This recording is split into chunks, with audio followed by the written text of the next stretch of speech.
Soil and crops. Different type of a soil are found in a different part of India. So basically अलग अलग तरह की soils जो है वो अलग अलग part में इंडिया के पाई जाती है. In some parts there is a clay soil, in some part there is a loamy soil, while in some part there is a sandy soil. So basically what happen कि कुछ parts में clay soil पाई जाती है तो दूसरे part में loamy soil पाई जाती है and किसी और parts में sandy soil पाई जाती है. Now, soil is affected by wind, rainfall, light, temperature and humidity. So basically जो अगर हम बात करते हैं सॉइल की कि ऐसा क्यों है कि किसी एरिया में कोई एक तरह की सॉइल है और दूसरे एरिया में दूसरे टाइप का सॉइल जो है वो अवेलेबल होता है, बिकॉज यहाँ पर जो सॉइल है वो अफेक्टेड होती है 5 पॉइंट से. दैट विल बी द कि वहाँ का विंड कैसा है, रेनफॉल कैसा है, टेम्परेचर कैसा है, लाइट कैसी है और वहाँ का ह्यूमिडिटी कितना है.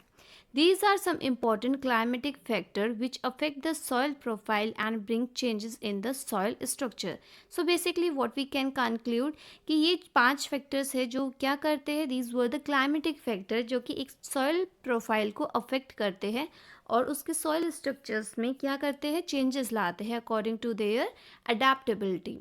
Now the climatic factor as well as the component of a soil determine the various type of vegetations and crop that might grow in any region. और ये जो climatic factors है या फिर जो आपके soil के components है वो ही basically ये decide करते हैं कि वहाँ पर किस तरह का vegetation या फिर किस तरह की जो crops है वो वहाँ पे grow की जाए, किस तरह की फसल वहाँ पे बोई जाए.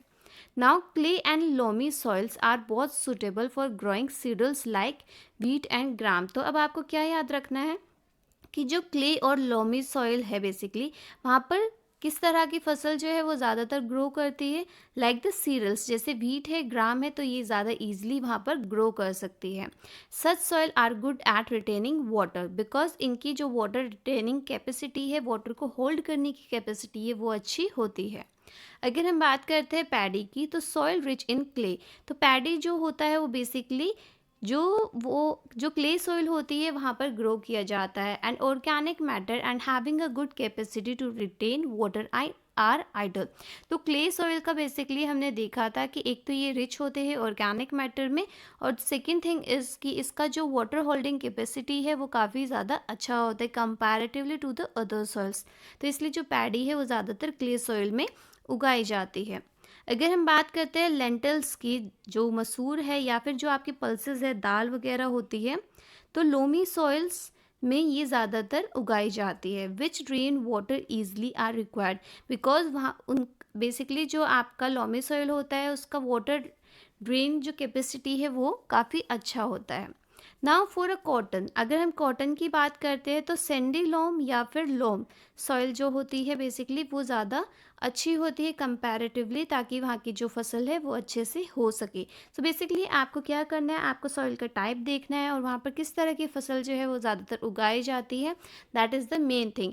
और उसके बाद आपको ये चेकआउट करना है कि विच आर द 5 कंपोनेंट्स जिसकी वजह से जो सॉइल है अलग अलग एरिया में अलग अलग तरह की पाई जाती है. Like this is a wind, rainfall, temperature, light and humidity. This is also an important part कि climatic factors जो है वो क्या करते हैं, वो आपके सॉइल प्रोफाइल को या सॉइल स्ट्रक्चर को चेंज करने में हेल्पफुल होते हैं. तो ये आपको पांचों के पांचों जो बेसिकली क्लाइमेटिक फैक्टर्स हैं आपको ये याद रखने हैं for your exam purpose. After that now just a second.